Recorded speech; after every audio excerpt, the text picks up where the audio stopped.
Former Greek Prime Minister George Papandreou led Greece through the turmoil surrounding the first bailout in 2010. And this is our first interview, in fact, his first interview with any news outlet since the Parliament voted back on Wednesday. He joins us now exclusively here on Fox Business. Welcome, Mr. Prime Minister. Thank you for joining us. Thank you, Liz. The last we spoke, you could not take your money out of Greek banks. You were held to exactly the same terms as every other Greek. Right off the bat, did you get to take more money out today?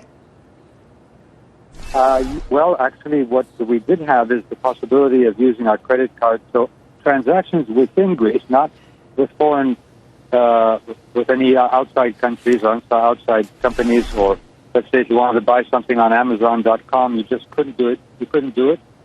So we could use our credit cards, but yes, now we can we can take out more money. Still, there are controls, though. This is just a step forward. It does show that this agreement that was made a few days ago, a very painful and difficult agreement, but it has created a greater sense of stability and has allowed also the European Central Bank to give us more liquidity so that the banks can function, which were, of course, of crucial importance for our economy. Mr.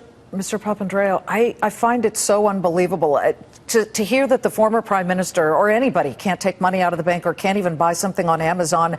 Can you give me some context? What did you try to do over the past several weeks that you couldn't do, aside from buying something on Amazon? I mean, give me a sense of what it's been like as a Greek living in Athens.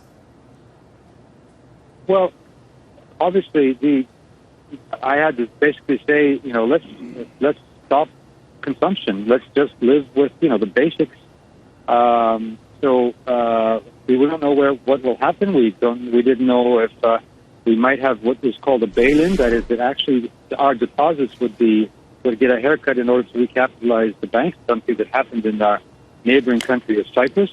So that what most people did is they just said, well, we're going to live at the bare minimum and see how things go.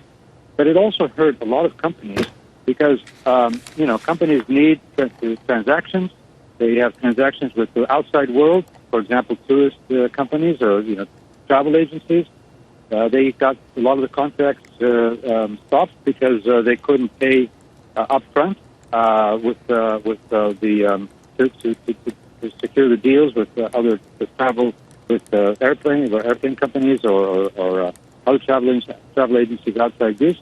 So what has happened is it really has slowed down the economy and stopped basic entrepreneurial daily work, and that has created a deeper recession. Unluckily, we were this year at the beginning of the year projecting a growth percentage of maybe 2%. Which is modest, but much better than the recession we've had the last 7 years. But now, unluckily, because of these controls and the long period of insecurity the last 5 months, we're going into recession, deep recession of maybe 2 or 3%. Wow. It is extremely disturbing, but we hope that Greece will have a reasonable chance of melting away its huge debt pile. Thank you so much. We appreciate it. Yeah, so we do hope that despite these difficulties, Greek people now seem to be much more united, and even the different Greek parties, the different sides have united. That's the first in many, many years, getting beyond polarized politics, and I think that is a positive message for the need that we all want to see to change Greece, to reform Greece, and move forward to a sustainable economy. Let us know when you can use your credit card again and you can increase your consumption. That's scary. George Papandreou, former Prime Minister of Greece. Thank you so much, sir. Thank you very much, Liz.